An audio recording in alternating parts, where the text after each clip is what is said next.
ఎన్నికలు సమీపిస్తున్న వేళ రాజకీయం వేడి పుంజుకుంది. ఈ రోజు తెలుగుదేశం పార్టీ, జనసేన తమ పార్టీ ఉమ్మడి అభ్యర్థులుగా రాష్ట్ర వ్యాప్తంగా 99 నియోజకవర్గాల్లో అభ్యర్థులను ప్రకటించిన నేపథ్యంలో ప్రత్యేకించి ప్రొద్దుటూరులోని టీడీపీ నాయకులలో ఉత్కంఠ నెలకొంది. గడిచిన 2 రోజుల వరకు ఇక్కడి 4 అభ్యర్థులు టికెట్ ఆశిస్తూ ఉండగా టీడీపీ అధిష్టానం పార్టీకి తలనొప్పిగా మారి మీడియా ద్వారా రెచ్చగొట్టే ప్రసంగాలు చేస్తున్న మాజీ ఎమ్మెల్యే మల్లెల లింగారెడ్డి ఎన్నికల బరిలో లేరు అని చెప్పడానికి ఆయనను టీడీపీ రాష్ట్ర ఉపాధ్యక్షుడు పదవిలో కూర్చోబెట్టి అభ్యర్థులను గెలిపించుకుని రమ్మని అధిష్టానం ఆదేశించినట్లు తెలుస్తోంది.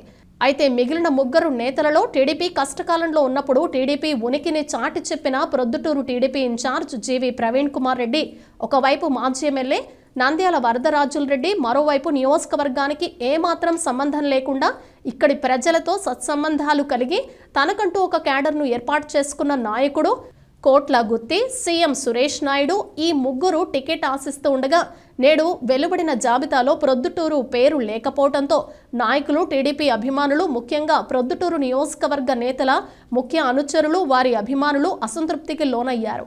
జాబితా విడుదలలో అడ్డు జనసేన పొత్తులో లేదా బీజేపీ పొత్తులో ప్రొద్దుటూరు టికెట్ ఎక్కడ తమకు రాదో అంటూ బెంబేలెత్తిపోతున్నారు.